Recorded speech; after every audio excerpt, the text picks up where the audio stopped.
Мили деца, предстои да отбележим един свят ден – 1 ноември, който сме нарекли с прекрасните думи Ден на народните будители. Ден, избран да покаже нашето преклонение пред големите българи, запазили във времето своята българска гордост, памет и огромно желание за свобода и собствен език. В тези тежки времена на изпитания, възходи и падения, народът ни създаде своите будители. Така българите с гордост наричат стотиците знайни и незнайни духовници, книжовници и учители. Нека да си спомним за Паисий Хилендарски, за книжовната и просветна дейност на Софроний Врачански, на Петър Берон, на Васил Априлов, на Неофит Рилски и на други известни исторически личности.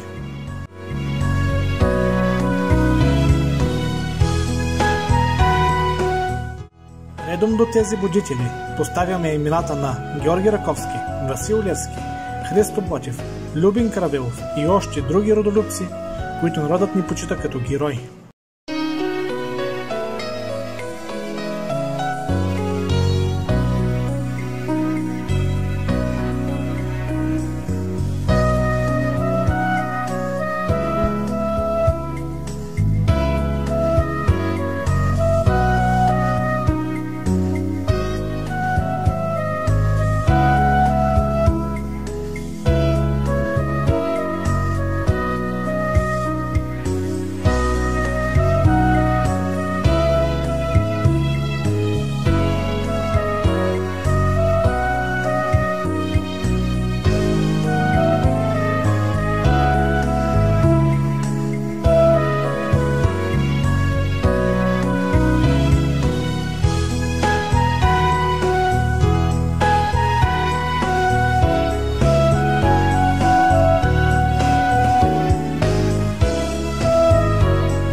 Бележите дейци от град Сопот, Събъ Вазова,